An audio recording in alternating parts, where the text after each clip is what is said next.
We are glad that you spare time to come and listen, to come and be part of the conversation. It's been a very busy week, but we just want to thank you so much for being here always to watch your voice and to follow us on all our social media handles. We really appreciate you so much. And I am David Chilavira with my co-host, Judy Bukenya. Yeah, Judy, how have you been? Very good. And very good. Stressed. How has been your week? Very busy. Very Wow. busy. And yours? Yeah, it's been a very hectic week back in Uganda and here in the United States of America. We are live here in Boston, and we just want to thank you, all of you who are tuning in. Thank you so much. And today we are having our panelists.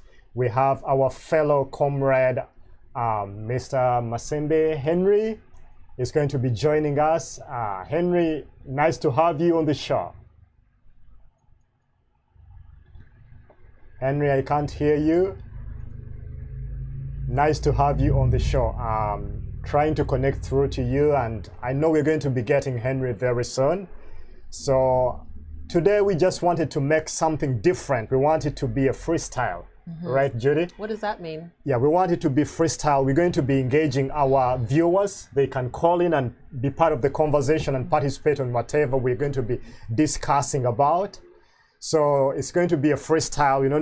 We're not going to be very rigid. So we want you to participate. We're going to put the number and you can call in. You can be part of the conversation because it's your voice. It's your voice, and we believe your voice counts. Your voice matters. So ladies and gentlemen, we are so happy, and we're also going to be joined by Alex Waiswa Mofumbilo from Uganda, from the NUP Secretariat. So we are so privileged to have all these people.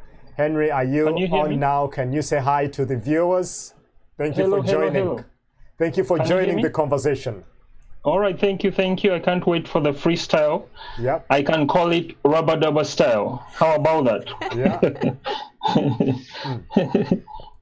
I can't wait. Yeah, like you said, we've had a busy week. I can't wait to hear from the gentleman from Uganda who is on the ground. Last time I remember I asked him about the temperature from the people there, so I can't wait. We've had a MP speakership, we've had the president speak, and we've had the unfortunate murder of one of the majors there. So yeah, Yeah. So thank you so much, Henry, and you're right.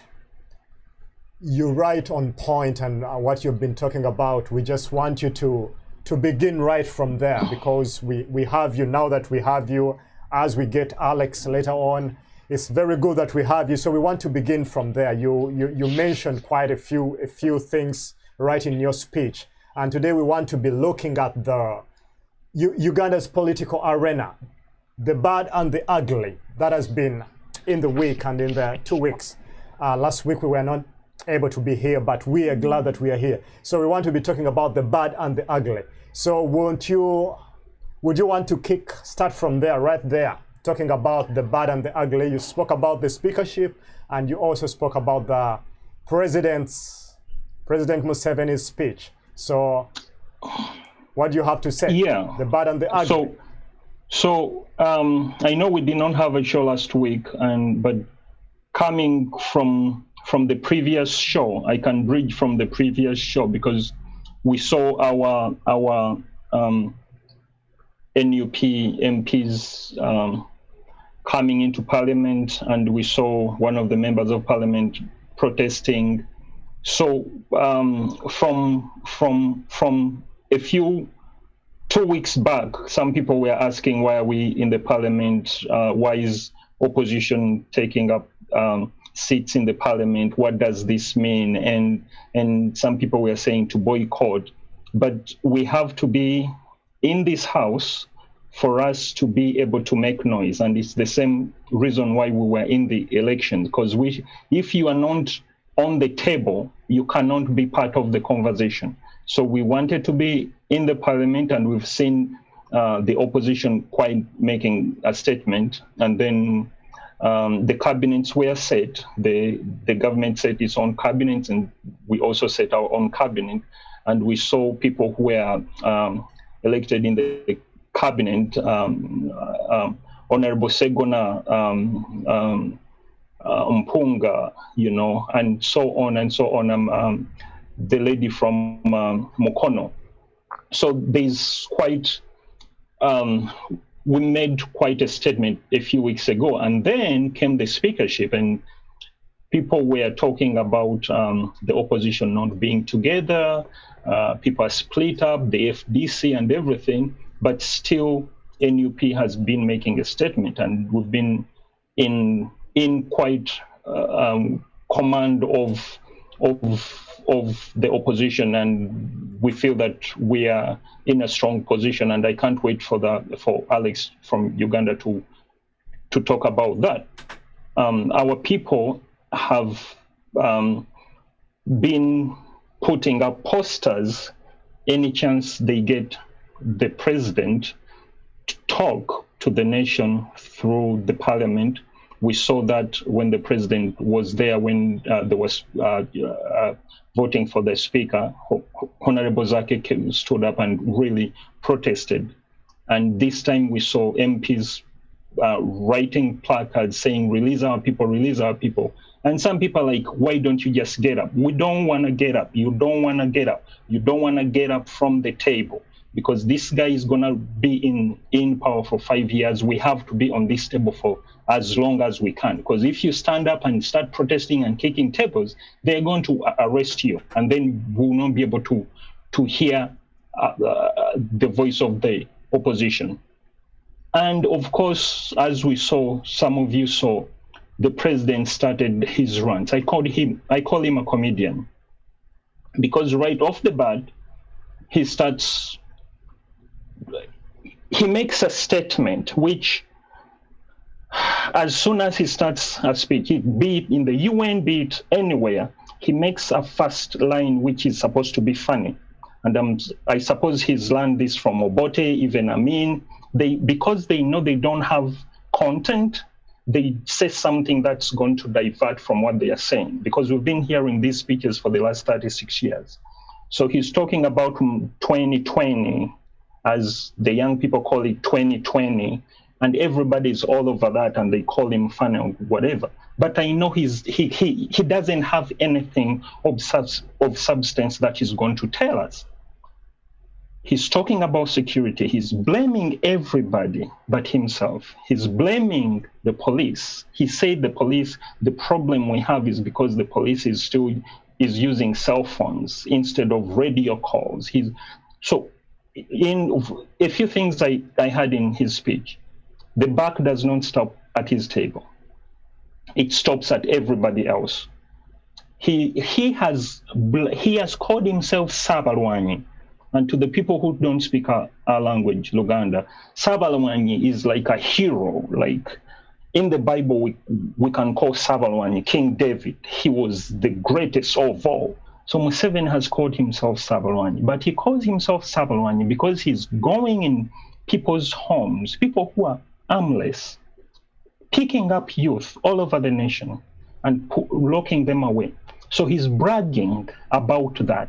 Yet, the murderers, through the years, we've seen high-profile people being murdered on the streets of Kampala in broad daylight. No one has ever brought... Just a minute. Just hold that thought right there, Henry. Before we change or shift gears, what do you have to say as NUP?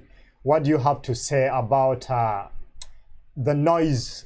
The noise, you mentioned something about the noise, that you have to be in the parliament to make the noise. So how do you feel the NUP members of parliament and all leaders are going to deal with the tension? How are you as NUP going to deal with the tension between making noise and service delivery? And legislative works and role, I know members of parliament have that duty or that role to be legislators and to help people with service delivery. So how are you going to deal with the tension? So thank you very much, David. If you know the politics of Africa, and in Uganda in particular, you know the legislature in Uganda is Museveni. You know very well that the security, police, the army is Museveni. You know very well that the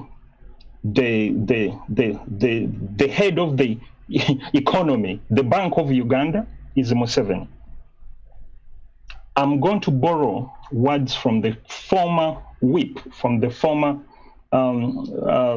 leader of the opposition, the FDC guy. I've forgotten his name. They asked him about almost the same, and he said the one issue we have to deal with, and by then he was also telling Bobby Wine, the one issue that Bobby Wine has to deal with, and the one issue that he has to campaign on, is to remove the dictator. We know very well that you cannot go right now in parliament and you bring up a proposal and it passes without Museveni's okaying it. It doesn't matter what.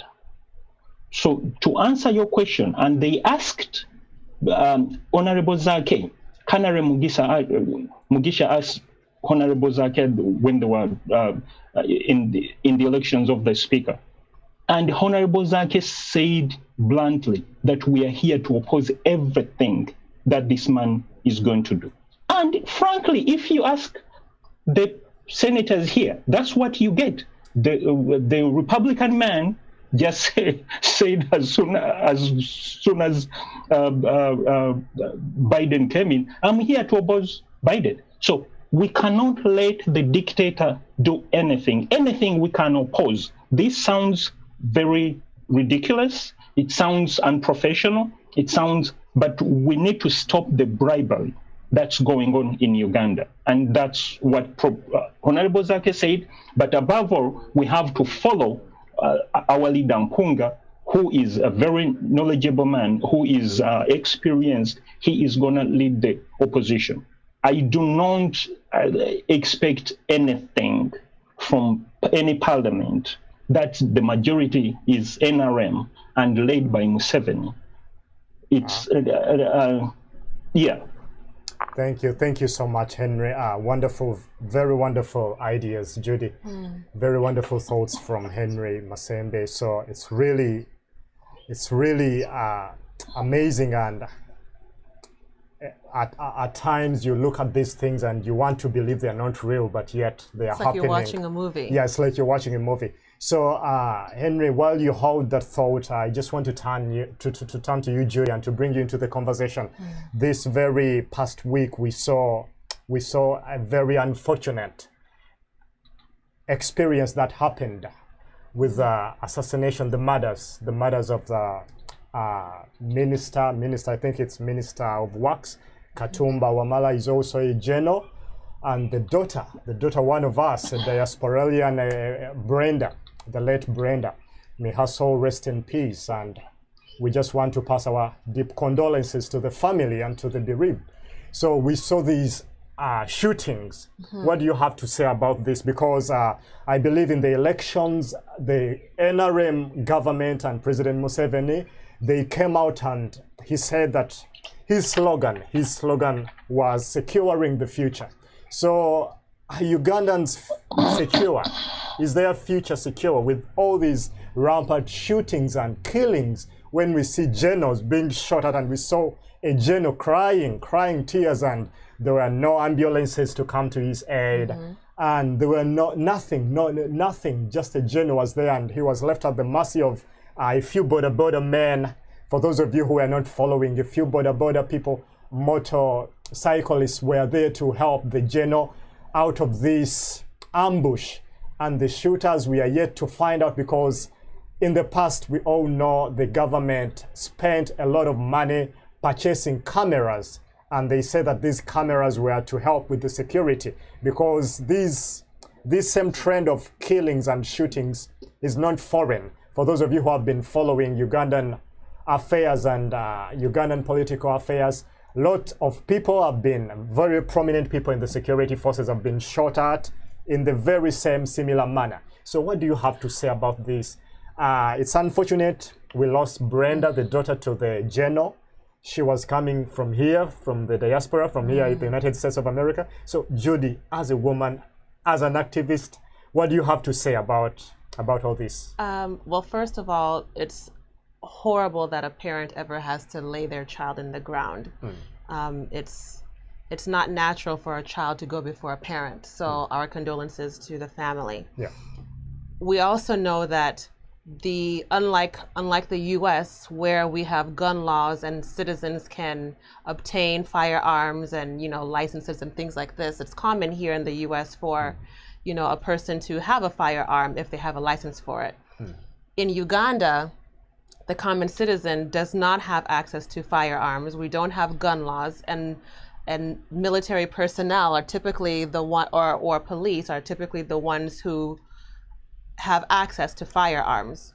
So for a military general, an active military general, to be shot at or to have an attempt on his life, that's not from your typical Ugandan citizen. So we also know that the head of the military, as you've said, is Museveni himself. So for the government to attack itself, we know that a house divided against itself can't stand. So I question the safety of Ugandans if military personnel if there are attempts to assassinate military personnel by the government. Like how steady, how secure is Uganda if this is the situation? That's my concern there. Yeah. Henry, are you with me? Just right there where Judy has stopped, we saw the president came out in his message, in his condolence message, he called them pigs. Those shooters, and this is not the first time for him to call assassins pigs. What do you take? What does that speak to normal Ugandans? We see, and this is a general who stood very firmly and defended the regime and the president, and he said Uganda is not like Sudan, Uganda is not like Libya. Don't think that, and he was addressing the People Power team, or the People Power or the NUP team in the election times. So for him to be attacked like this, and there is no lead car, usually we have been seeing he didn't have enough security, he didn't have any lead car. So what do you take out of this? And the president coming out and just saying that we know those pigs who don't have any regard for life. Briefly, in just a minute, what do you take out of that? A minute is going to be loaded. So anyways, this is not the first time he calls people pigs. This is his line. When Abiliga was shot, the former MP who was always clad in yellow, he said we are going to catch those pigs. He said that when he came to parliament to join the fellow mourners in parliament. He called them pigs. When Felix Kawesa was killed, he called them pigs. And I was watching NBS a few days ago, and who is the MP from Mukono? Betty Namboze. She was saying there is something about this man called saying pigs, because he likes the word pigs because it sends a message to a particular group of people. So he can't call me and you pig because it's not going to offend you. You don't have any meaning out of that. But he has a particular group of people he has been arresting. Every time there's a high-profile murder, he arrests Muslims. He catches Muslims who are later released without any charges. So for some reason, this guy goes to that word without any information. He calls them pigs. And we know that he does that because he goes after the Muslims. But from what Judy said, I'm going to say that Honorable President Robert Kyagulanyi has always told us that we are all not safe. The country is not safe. And in years back, I've always been wondering, how could you be so rich? How could you be so confident in a country like Uganda, a third world country, where, I use an example, like if it's raining, it's going to rain to the poor and the rich. Now, Major Katumba Wamala protested this, because like you said, he was telling people that, oh, you need to forget about this. We've brought this country so far. This is not Sudan. This is not whatever. And he was in a way saying that the country is safe. We can't let you young people who don't know anything to come and ruin this country. But when they shot him, when they shot at him right there and then, they killed his daughter. He was the same as me and you. He was the same as any poor person in Kampala. There was no ambulance. The police. I was also listening to Felix, Major Felix. Felix Kulaija. Kulaija, who said that there was a police station in 1 mile each side.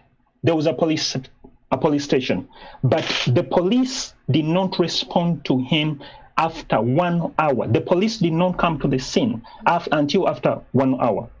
So when Bobby Wine says these things, the rich are laughing because they are comfortable in their big cars, going to school. They send them here. But if you are living in Uganda at this point, you are not safe. Oh, okay. If you are a border person, or if you are higher up in the government. Let me just finish with this on that insecurity thing. Yeah. When the MPs were in the parliament, we had different stories that they were passing around snacks, but no one of them could dare touch a snack in the parliament. They could not touch a drink for fear of their lives.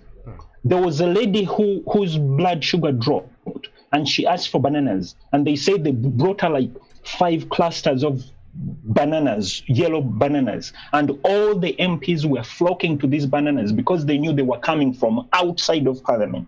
But this is how unsecure these guys are. They have to carry a chapati in their pocket for them to know that this is safe. Thank you so much, Henry. We really appreciate you. Judy, as we wind up and we want to change and shift gears now to go to another topic, but very, very, very important what Henry has been speaking about. It just reminds me the famous saying that injustice anywhere is a threat to justice everywhere. So here is a person, Brenda, from the diaspora, going back and meeting up with all this unfortunate experience. So what do you have to say to people in the diaspora who really feel that it doesn't concern me, it's not, I'm safe, I'm secure, Ugandan issues are not I'm comfortable. What do you have to say to those people in the diaspora? Yeah, we aren't safe until everybody's safe. You cannot be safe until everyone is safe. This young woman, as you said, she had gone home to spend time with her father. I'm a daddy's girl, so she's spending time with her father, and boom, she's gone. So, and it just, as you were speaking, Henry, the absence of the police at this crime scene for over an hour, it reminds me of the attack on the Capitol on January 6th of this year. There were no police for hours. And then we learned that the police and other law enforcement officers were a part of the ambush. So it just goes back to what I'm saying, like the house of cards is falling. For Museveni to attack his own people out of fear, out of whatever, the house of cards is falling, and there are no, nobody's safe. Everybody's innocent. This young woman is gone. She was innocent. She was just spending time with her father in the back of the car, and she's gone now. So for us in the diaspora, nobody is safe here in the diaspora. There are people here who also fear for their safety. Where the Waltham and Massachusetts is now opening up, we can visit people now. We can take off our masks, but there is a concern for where are you eating, where are you ordering, who's preparing your food, who are you living with, who is being taken care of by the NRM government, who's spying on you, who's not, so nobody is safe until we are all safe. Wow, thank you so much, Judy. And dear viewers, we will continue to follow up on this story. We're going to continue to follow up on this story, and we'll be giving you updates very unfortunate experiences and news happening back home in our country. So it justifies the need for us not to be comfortable here in the United States, in UK, in Europe, wherever you're watching from. Let's continue pushing for justice for all. All Black lives matter. It's not about NUP, it's not about NRM, it's not about injustice anywhere is a threat to justice everywhere. So we also wait to see the security agencies in Uganda, because now this is a daughter of a general and an attempt on the general's life. So we wait to see the cameras, because there are cameras when NUP supporters would be shot at in the past. The cameras were not working. So we want to see even this time if the government and the security agencies are going to come up with a positive report on the murder of Brenda and the driver of the general. Thank you so much. So I also want to change, we want to change gears. Judy, something unfortunate that happened, another bad or ugly thing that happened. We saw in the speakership of the NUP, we saw the narratives that are going around. We saw people just giving out and just like sellouts. We saw people fighting. We saw fights in that election, and we saw the NRM win. Yet they did not have the majority of councillors. What do you take out of this? What do you think contributed to this? I have no. Because it's something that is not that has not been the trend for NUP. So should we say that NUP is losing out on support? Henry, what do you have to say about that? Should we say that the NUP is losing out on support? Should we say that these councillors were bought off? What do you have to say briefly about the speakership?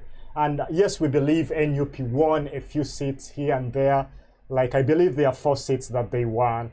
So, but we also saw them losing in Rubaga and a few other places, losing the speakership post specifically. What's your take briefly on that? So the headline I have on that is that the NUP people voted for an NRM person for speakership on a councillor level. Okay. This further shows me, for me, it shows me power. We have power.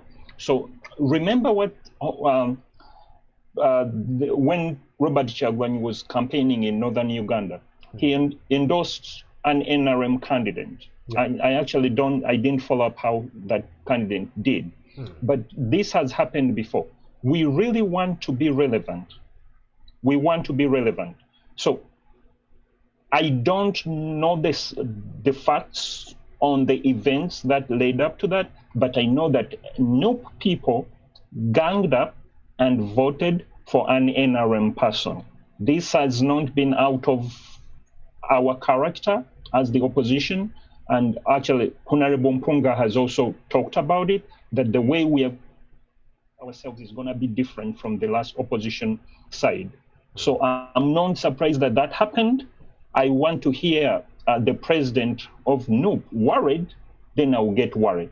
But right now, I know that we are showing power. We are showing that we have the power of the vote.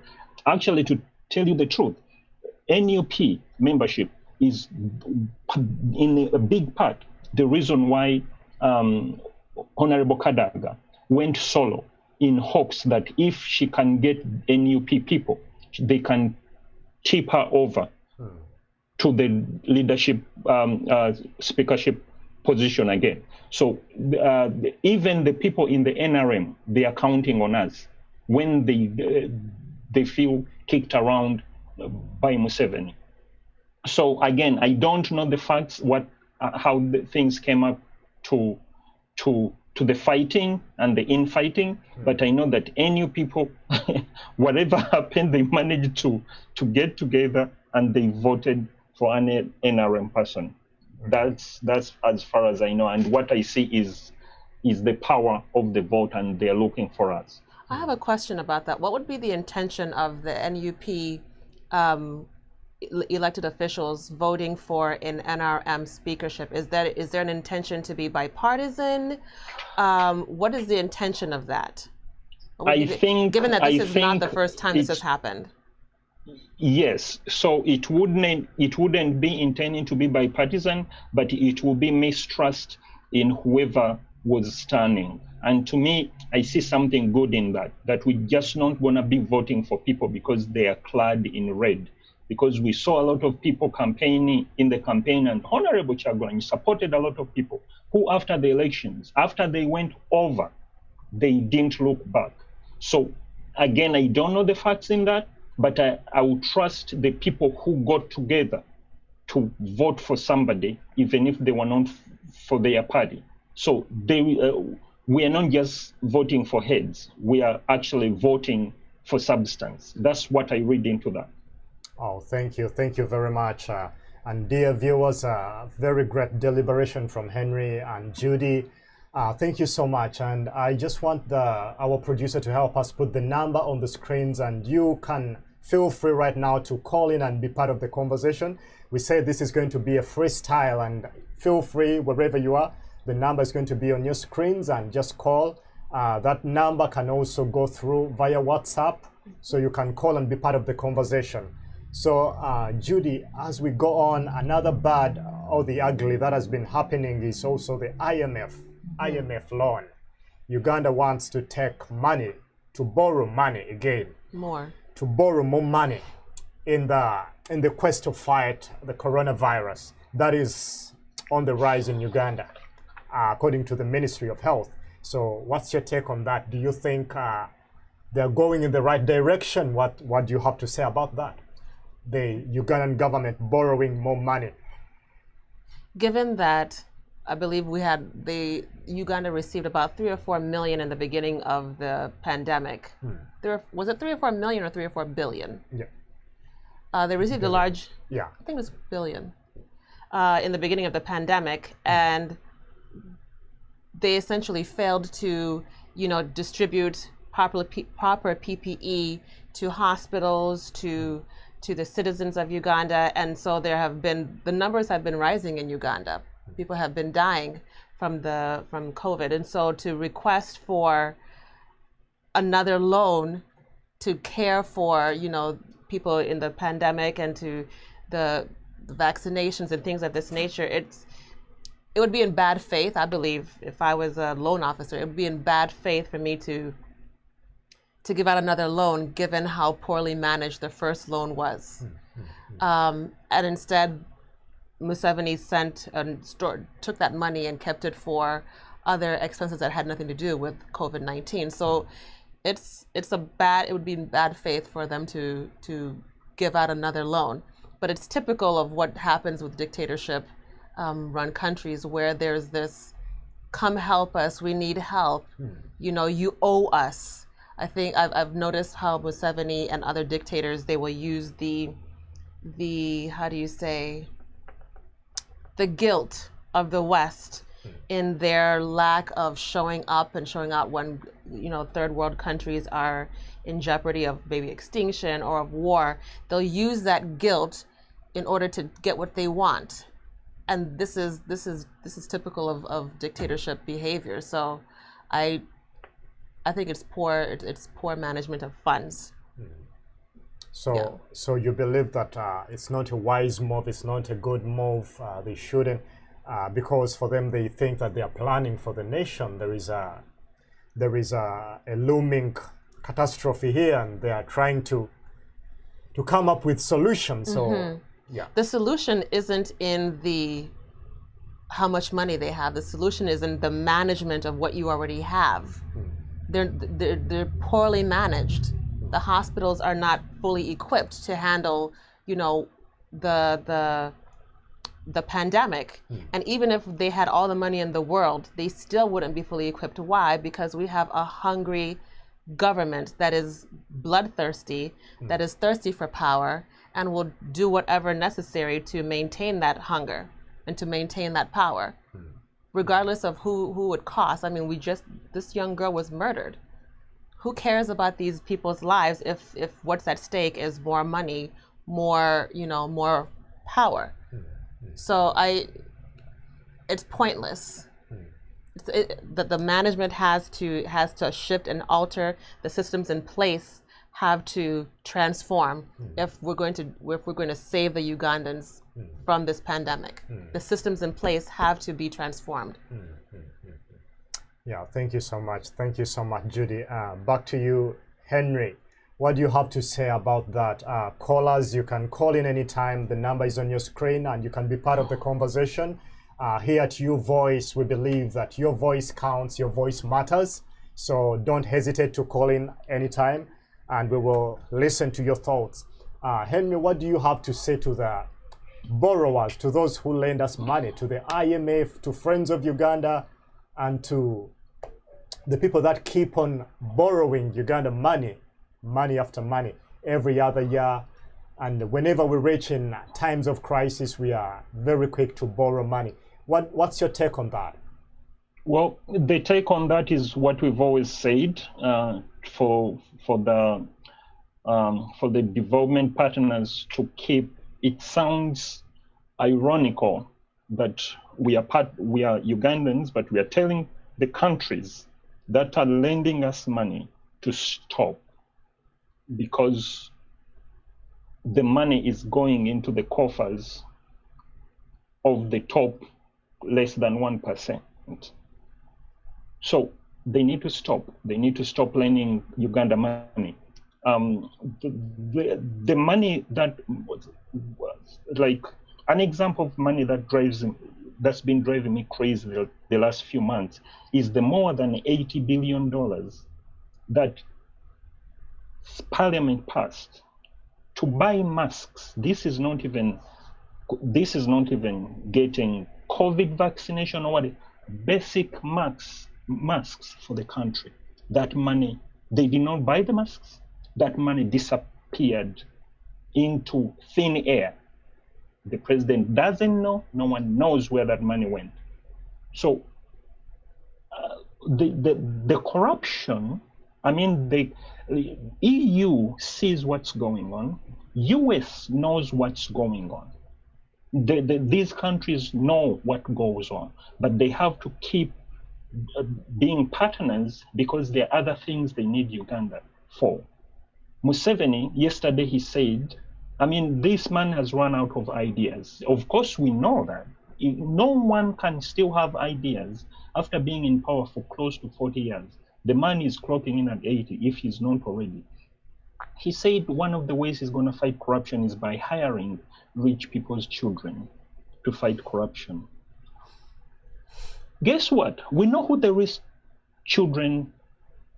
folks' children are. These are people in his closest company, his family members, people from where he comes from. David, do you know that he has set up a fund for years for these kids to come to school in the West? So they can go to school, to good schools, and then they go back and get the jobs. The daughter to Katumba, at 27, she had a PhD. They don't say what she had a PhD from. But your taxpayers' money has been paying for this girl's school fees, like many, many others. So now he's saying the solution to fighting corruption is hiring these kids. Because me and you are not there, are not part of those kids. We're not going to get a chance because we are not rich people's kids. So his people are going to be in place to get more money that you are talking about that they are borrowing. You know, borrowing money is not the problem. Look at Rwanda. Rwanda is borrowing money, but you can see where the money is going. We are not asking for much. How much money can Museveni have as a person? How much money can his brother-in-law have as a person? You know, we're just asking people to be humans, you know. So there is a clip that passed around that Kano Besigye talked about. Did you know that every year in the budget, the State House gets $64 billion in classified money? Classified. This is money you cannot question. This is money you're not supposed to know what's going to do. Apart from other monies that they allocate the State House every year. plus other monies that they ask from the Bank of Uganda and they come back to Parliament to ask for. This is ridiculous, But we know this EU is not going to stop lending us money. The US is not going to stop doing this. So this money you are talking about, it's just minus every other amount of money that they are giving the country for defense, for everything. And of course, you had the president say that the majority of the budget from him is going to be to fund the UPDF, which is, are we at war? We are not at war, but we know he wants to beef up the army so he can go fight in Somalia to get favors from the US, Wow. So it's sickening. It's sickening. Yeah. Thank you so much, Henry. And dear viewers, we are almost coming to the close of our show. Very, very interesting conversation about Uganda. Judy, over to you. I just want you to tell us, what can the diaspora do? What's the role of the people in the diaspora towards such initiatives of borrowing, the Ugandan government borrowing money for whatever reason? Now they're coming, hiding themselves under the fight of coronavirus. So what can the people in the diaspora do? Can you give us some few practical tips of what people in the diaspora can do? Yes.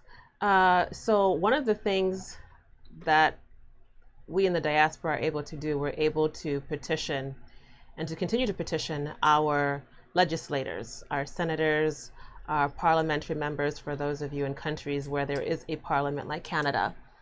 We can petition them to advocate for Uganda, most especially the IMF. We have several people who have been tweeting, and we've been able to reproduce several results through the use of Twitter. So we can petition our legislators to have an impact on how our government supports other governments, and also how much we donate to Uganda. So reaching out to the IMF, tweeting them, making calls to the IMF and speaking to directors there. These are actions that we can take as people who are in the diaspora to make this difference for Uganda. And we can also petition for an account of how money is being spent. You understand? So there is accountability there. We can hold people's feet in the fire to show, visibility as to how this money is being tracked, how much is being spent, who people are reporting to, because this is your tax-paying money that is being sent to fund dictators, funding wars, things like this. So you are able in the diaspora to reach out to your legislators, your senators, your parliamentary members, and really have them do the work that they swore an oath to do. Yeah, we can do this. Wow. Thank you so much. We also want to remind you, dear viewers, we need to make it a point. Over the past few days and weeks, we saw a batch of the political prisoners, a half of the group, maybe a quarter of the group, Bobi Wine's campaign trail team that were incarcerated in Chitalia prison, being set free on bail with very harsh conditions. So we want you people in the diaspora, we want you viewers of U Voice to continue pressing and demanding these people, and please don't give up asking that these political prisoners be released without any conditions, because their crime is one, that they supported change, they supported Bobi Wine. There's no other serious crime as far as we are concerned. So we want you to keep on pushing and pushing. There is still another group, the likes of Nubian Lee, Eddie Mutwe, Bobby Young, many other comrades are still in Chitalia prison, and also there are many others who are even in unknown safe houses or torture chambers. So we want you people in the diaspora and those of you who watch U Voice to keep pressing and keep demanding. It is a good gesture that we saw the members of parliament with those placards, and the placards that we are saying that release release our people in front of the president, in front of the in the orientation. They are always with those placards. This is a new trend that they are setting, and it speaks volumes. So we want to thank you, members of parliament and leaders of NUP and in NUP, who are still resilient, who are still bold and still standing for the oppressed Ugandans, because this is what we promised Ugandans. So, Henry, your final take as we are preparing to wind up.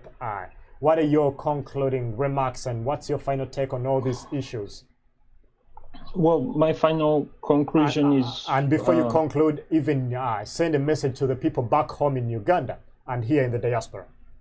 Yes, so rightfully said that our comrades are still languishing in jail, in different jails actually. Some of them are in the military jail in Kampala, some of them are in Kitalia. They seem strong. They are encouraging us when they come out on camera, but we want to put more pressure. So people in the diaspora have been tweeting to their leaders, councillors, senators, state representatives everywhere. So it's keeping up the hashtag, release our people, release all political prisoners. In Uganda, to me, for the people in Uganda, is the educating people. Sometimes these people are blinded. It's like the story of an ostrich hiding its head in the sand and think that no one is seeing it, but the 90% of its body is sticking out over the sand. So you are not safe. You are not safe if you're a border rider. You are not safe if you are in your big bungalow riding a Hummer or Land Cruiser. We are all in this together. We've seen what happened with the murder and the attempted assassination of a general. The president is going to come out and call people whatever, pigs or whatever. You are not safe, and the president is lying to you, as he has already lied. It said that we are going to what's the word he used? Like, we are going to be victorious over these bad people, as we've always been. I'm like, Museveni, we are not stupid. You've never caught anybody that killed anybody. So no one knows what he thinks his audience is, but clearly he's been in power for 36 years using this language, but people are more awake and people are more woke, so people get up, whatever it takes. Chagulanyi has called on protests and everything, but this man is here to kill and to destroy. He's like the devil, to kill, destroy, and what else, David? Still. And still. So, but we are all in this together, and you need to know, if you're in Uganda, we are with you. We are with you. You are not alone. We want to support you. We want to support you financially. We want to support you in any way. We don't feel safe here. So don't think because we are in the US, we feel safe and we are leaving you guys there. No, we know that we are in this together. We have our families there. Because the man, like Judy alluded to earlier, we don't feel safe even for people here who are in Boston. So we are in this together, but to the people who are still on their high horses, you saw what happened to the general, you are not safe. Thank you for watching. Thank you for watching. Wow, thank you so much, Henry. It was really wonderful and lovely having you on the show. I've really learned a lot from you, and it's always a pleasure discussing and touching base with you. Yeah, nobody's safe. Nobody's safe until we are all safe. Right. And Judy, lastly, Bobby Wine also posted on his Facebook that there is a team, there is a new team that was arrested on the eve of swearing in. So it's close to maybe 20 or 30 people, I don't know, maybe more. They were arrested, and now it's clocking to 3 weeks. These people's whereabouts are not known. Nobody knows. They have not been brought to court, not been brought anywhere. So they are missing. We have missing persons in Uganda. political prisoners. So those of you who are playing it cool, who are saying you are disengaged, it doesn't affect you. This could be your brother, it could be your uncle, it could have been your husband, it could have been your son. Just like the general didn't know that it would be Brenda this time. So it can be any one of us and any of our relatives back home. So Judy, as you wind up your final remarks and also talk about briefly, I know there is a welfare team that Dorothy Stewart leads, Yes. and you are part of that team. Yes. Tell people how they can support the welfare department, Yes. and how they can support our comrades who are in jail, because these people need good nutrition, medical aid, and all that. Talk about that and Yes. wind up. And So one of the things that that our people here in the diaspora can do is contributing to the welfare department and also the legal department, because we do have our comrades who are imprisoned. They need legal fees. They haven't been working since we don't know when, and so we can support them by helping, actually by contributing to the legal team by sending our contributions to the Cash App. I don't know if our producer can put it on. People Power UG. Again, that's on Cash App, hashtag People Power UG. And so you can send your contributions, and in the subject you can put legal fees for comrades or something like that. We also, on the welfare team, I'm the secretary for our welfare team, we have patients who are waiting for hospital admission, but prior to being admitted into a hospital for treatment, for surgery. We have several people who require intense surgeries, but they can't get admission into hospitals because of poor funding. So you can also send your contributions to the welfare team at People Power UG, and in the subject have in the welfare team.